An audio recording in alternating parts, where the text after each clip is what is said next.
रात के समय एक भूतिया चिड़िया की आत्मा जंगल से गांव की तरफ बढ़ती जा रही थी। उसके हाथ में एक प्लेट थी जिसके अंदर रंग बिरंगे गुलाल रखे थे। कोई मेरे साथ होली नहीं खेलता, अब मैं गांव वालों के साथ होली खेलूंगी, बड़ा मजा आएगा। ये सोचकर भूतिया टूनी चिड़िया की आत्मा गांव में पहुंच जाती है, जहां उसे एक तोता अपने घर के बाहर कपड़े धोता हुआ दिखाई देता है। क्या बात है, वो तोता कपड़े धो रहा है। अब मैं पीछे से जाऊंगी और उसको गुलाल लगाऊंगी। ये कहकर वो हरी तोता को रंग लगा देती है और वहाँ से गायब हो जाती है। तब तक आप लोग कमेंट पे बताएं 146 + 150 कितने होते हैं। अरे कौन है यहाँ जिसने मेरे गुलाल लगाया है? हे भगवान, इतनी रात में भी पक्षियों को होली खेलने का भूत चढ़ा है। ये कहकर वो अपने घर की तरफ जा रहा था, तभी भूतिया टूनी चिड़िया की आत्मा वहाँ प्रकट हो जाती है। मैंने खेली थी तेरे साथ होली, लेकिन तुझे अच्छा नहीं लगा, इसलिए अब तुझे मरना होगा। अब मैं तुझे नहीं छोड़ूंगी क्योंकि तूने मुझे देख लिया। अगर मैंने तुझे छोड़ा तो मेरे बारे में पूरे गांव वालों को बता देगा। ये कहकर भूतिया टूनी चिड़िया की आत्मा उस तोते की मुंडी उसके शरीर से अलग कर देती है और उसे मारकर खा जाती है। इस गांव में मैं खेलूंगी होली और गांव के एक भी पक्षी को नहीं छोड़ूंगी, सबको मार दूंगी, सबको होली वाले दिन मौत के घाट उतार दूंगी। ये कहकर वो वहाँ से गायब हो जाती है। अगले दिन होली का त्योहार था। सब पक्षी रंगों के साथ होली खेलने लगते हैं। हैप्पी होली कालू पिंकी, बुरा न मानो होली है, लेट्स प्ले होली। ये देखकर भूतिया टूनी चिड़िया की आत्मा गुस्से में कहती है, खेलो खूब होली खेलो, थोड़ी ही देर में मैं तुम सबके खून से होली खेलूंगी। कोई नहीं बचेगा इस गांव में, सबके सब मारे जाएंगे। तभी भूतिया चिड़िया की आत्मा अपना आकार बड़ा कर लेती है, जिसके बाद वो गांव के पक्षियों को खाने लगती है। मेरे साथ खेलो ना होली, मैं किसी को नहीं छोड़ूंगी, सबके साथ होली खेलूंगी और उन्हें खा भी जाऊंगी। ये देखकर सब पक्षी डर जाते हैं और भागने लगते हैं। तभी वो कालू तोये को पकड़ लेती है। छोड़ दो भूतिया चिड़िया की आत्मा, मुझे छोड़ दो, जाने दो मुझे। मैंने तुम्हारा क्या बिगाड़ा है? तुम हम गांव वालों को क्यों मार रही हो? तुम पक्षियों ने जो मेरे साथ किया था ना, अब मैं तुम पक्षियों के साथ वही कर रही हूँ। मैं तुम पक्षियों के साथ बहुत ही अनोखी होली खेल रही हूँ। ये होली तुम्हारी आखिरी होली है। ये कहकर उसे खा जाती है। फिर कुछ पक्षी भागते हुए बाबा के पास जाते हैं। बाबा, हमें बचा लीजिए, वो भूतिया चिड़िया की आत्मा हम सबको मारकर हमारे खून के साथ होली खेल रही है, आप कुछ कीजिए बाबा। ये सुनकर बाबा उन गांव वालों के साथ वहाँ आता है और मंत्रों से उसे अपने कब्जे में कर लेता है। छोड़ दे बाबा, वरना तेरा हाल बुरा कर दूंगी। तू इन गांव के पक्षियों को क्यों मार रही है? क्यों छोड़ूं मैं गांव वालों को, इन सबको मार दूंगी। कुछ समय पहले की बात थी, होलिका दहन वाले दिन मैं अपने परिवार के साथ होलिका जला रही थी। सभी पक्षी बहुत खुश थे, सभी अपना मनोरंजन कर रहे थे, लेकिन उस समय अचानक से मेरी पंख में होलिका दहन की कुछ चिंगारी लग गई, जिसके बाद मैं जलने लगी। मैं जोर शोर से चिल्ला रही थी, लेकिन किसी ने मेरी मदद नहीं की। सब पक्षी मुझसे दूर भाग रहे थे। मुझे अपने परिवार के साथ होली खेलनी थी, लेकिन मुझे पता नहीं था कि वो मेरी आखिरी होली थी। मेरी आत्मा को शांति नहीं मिली। उसके बाद मैं भूतिया चिड़िया की आत्मा बन गई और मैंने गांव वालों से बदला लेने का सोचा। तुम्हारी मृत्यु एक दुर्घटना थी, इसमें किसी भी पक्षी की कोई गलती नहीं है, इसलिए तुम यहाँ से चली जाओ। साधु बाबा के कई बार समझाने के बाद भी भूतिया टूनी चिड़िया की आत्मा नहीं सुनती। उसके बाद साधु बाबा अपने मन ही मन एक मंत्र का जाप करते हैं और पवित्र गंगा जल निकालकर उसके ऊपर फेंक देते हैं, जिसके बाद भूतिया चिड़िया की आत्मा वहीं जलकर खाक हो जाती है और उसे शांति मिल जाती है।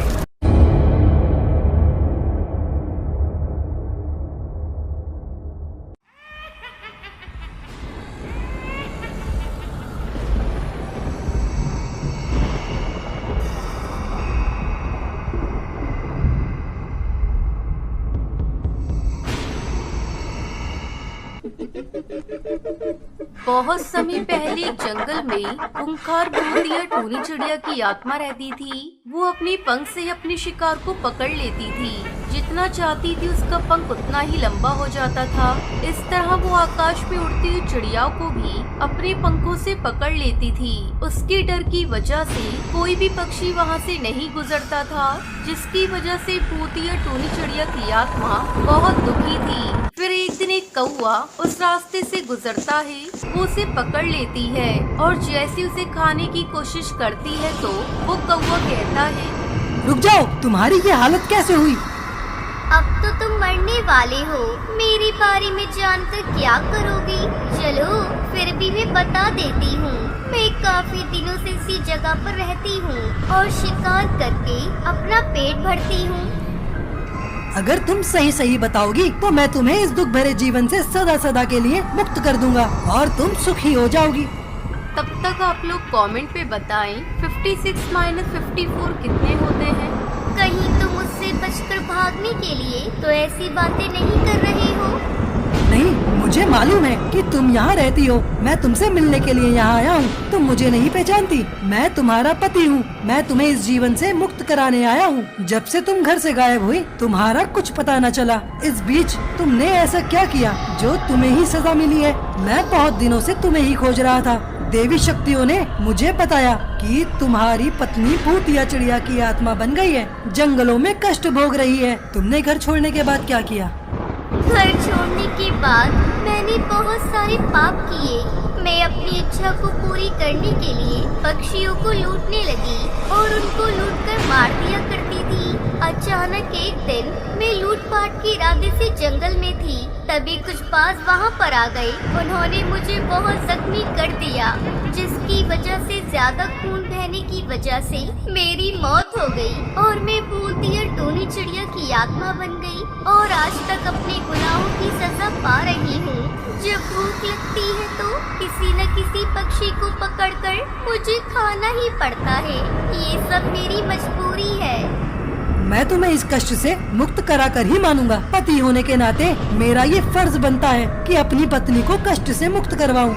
कालू की बात सुनकर भूतिया टूनी चिड़िया की आत्मा बहुत खुश होती है। कालू कौवा अपनी पत्नी को मुक्ति दिलवाने के लिए हिमालय पर्वत पर चला जाता है, जहाँ साधु तपस्या कर रही थी। वो बाबा को सब बता देता है। जिगर बाबा कहता है, तुम्हारी पत्नी की आत्मा को मुक्त कराने के लिए उसे मंत्र सुनाना पड़ेगा। फिर बाबा कालू के साथ जंगल पहुंच जाता है और भूतिया टूनी चिड़िया की आत्मा को मंत्र पढ़कर सुना देता है। कालू, तुम्हारा बहुत बहुत शुक्रिया जो तुमने मेरी आत्मा को मुक्ति दिलवा दी, वरना मैं सारी जिंदगी ऐसे ही जंगल में भटकती रहती।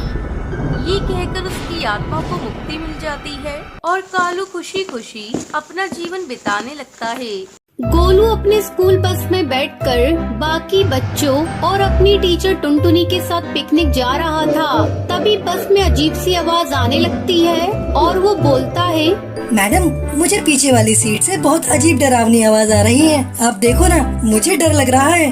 अरे गोलू, वहाँ पर कुछ भी नहीं है। ये बोलकर टुनटुनी गोलू को बिठा देती है। तभी लास्ट वाली सीट से भूतिया टूनी चिड़िया की आत्मा और उसका पति टुन्नू चिड़ा का भूत बाहर आते हैं। मैं हूँ यहाँ। इन बच्चों को आगे नहीं जाने दूंगी, मार डालूंगी। ये बोलते ही भूतिया टूनी चिड़िया की आत्मा चलती बस के आगे एक बड़ा सा पेड़ गिरा देती है, जिससे बस ड्राइवर को अचानक से ब्रेक लगानी पड़ती है। सभी बच्चों को चोट लग जाती है और बच्चे कहते हैं, मुझे चोट लग गई मम्मा। मम्मा, मुझे मम्मा के पास जाना है। अंकल अंकल, क्या हुआ? बस इतनी जोर से क्यों रोकी? मुझे चोट लग गई है सर पर। बच्चों चुप हो जाओ, डरो मत, कुछ नहीं हुआ है। अरे बंटी भैया, सही से बस चलाओ ना, बच्चे डर रहे हैं। देखो ना, हरी की चोट भी लग गई है। अरे मैडम, मैं सही से चला रहा था, ना जाने बस के आगे ये पेड़ कैसे एकदम से गिर गया। पता नहीं बस कैसे निकलेगी। बच्चों को पिकनिक के लिए लेट भी हो रहा है। सोच क्या रहे हो भैया? जंगल की साइड वाली सुरंग से निकाल लो। ड्राइवर टुनटुनी की बात सुनकर बस वहीं से निकालता है। तभी भूतिया टूनी चिड़िया की आत्मा उनके सामने आ जाती है। अब ये भूतिया स्कूल बस आगे नहीं जाएगी। ड्राइवर रोक दे इस बस को। अगर ये बस चली तो इन सब बच्चों को भी मार डालूंगी। और शायद तुम जानती नहीं हो, ये बस एक भूतिया बस है। भूतिया चिड़िया की आत्मा इस बस में आत्मा कहाँ से आ गई? तभी भूतिया टूनी चिड़िया की आत्मा बच्चों को परेशान करने लगती है। तभी गोलू बोलता है, तुम बहुत गंदी भूतिया चिड़िया की आत्मा हो, छोड़ दो हम सबको, समझे? दिल से निकला नहीं और आया सबको छुड़ाने। अभी बताती हूँ तुझे। ये बोलकर वो गोलू चिड़ा को हवा में उछाल देती है। तभी गुस्से में गोलू भूतिया चिड़िया की आत्मा पर थूक फेंक देता है। ये देखकर बस के सारे बच्चे उस भूतिया टूनी चिड़िया की आत्मा पर हंसने लगते हैं। अब आया ना मजा, भूतिया चिड़िया की आत्मा हो तो क्या डराओगे? मैं नहीं डरता, मैं मम्मा का ब्रेव बॉय हूँ। तेरी इतनी हिम्मत, तूने मुझ पर थूका, तुझे इसकी सजा मिलेगी। अरे भूतिया चिड़िया की आत्मा, बच्चों को माफ कर दो, छोटा बच्चा है, उसे छोड़ दो। नहीं, इस बच्चे की वजह से सारे बच्चों ने मेरा मजाक उड़ाया है। अब ये बच्चा मरेगा। ये कहकर भूतिया टूनी चिड़िया की आत्मा गोलू को मार देती है। ये देखकर सब बच्चे बहुत डर जाते हैं। छोड़ दो, हमें माफ कर दो। देखो ये बच्चे कितने मासूम है, इन्हें बेवजह मत मारो। ये सुनकर टुन्नू चिड़ा की आत्मा टुनटुनी का गला पकड़ लेती है। बच्चे चिल्लाने लगते हैं। तभी हरी तोता से गलती से पानी की बोतल का पानी भूतिया टूनी चिड़िया की आत्मा पर गिर जाता है। वो चिल्लाने लगती है, पानी को दूर करो, मुझे दर्द हो रहा है। तभी बस के ड्राइवर बंटी कबूतर को समझ आ जाता है वो आत्मा पानी से डरती है। वो हरी तोता से पानी की बोतल लेकर बोलता है, ए भूतिया चिड़िया की आत्मा, चल सच बता, तू यहाँ इस बस पर कब्जा करके क्यों बैठी है? बता, नहीं तो ये पानी तेरे ऊपर डाल दूंगा। नहीं, रुक जाओ, मैं तुम्हें सच बताती हूँ। ये कुछ साल पहले की बात है। मैं इस बस के अंदर अपने पति और बेटी के साथ घर जा रही थी। तभी कुछ गुंडे इस बस में घुस गए और हम पक्षियों से चीजें छीनकर इस बस को नदी में ढकेल दिया, जिसकी वजह से हम सब पक्षी की पानी में डूबकर मौत हो गई। जब से हमारी आत्मा इस बस में भटकने लगी। ये सुनकर बंटी, टुनटुनी और सब बच्चे बहुत उदास हो जाते हैं। टूनी, तुम्हारे परिवार के साथ गलत हुआ, लेकिन तुम इन मासूम बच्चों को मारकर अपना बदला लेना ये सही नहीं। मैं तुमसे वादा करता हूँ, तुम्हारे कातिलों को पकड़वाकर उन्हें सजा दिलवाऊंगा।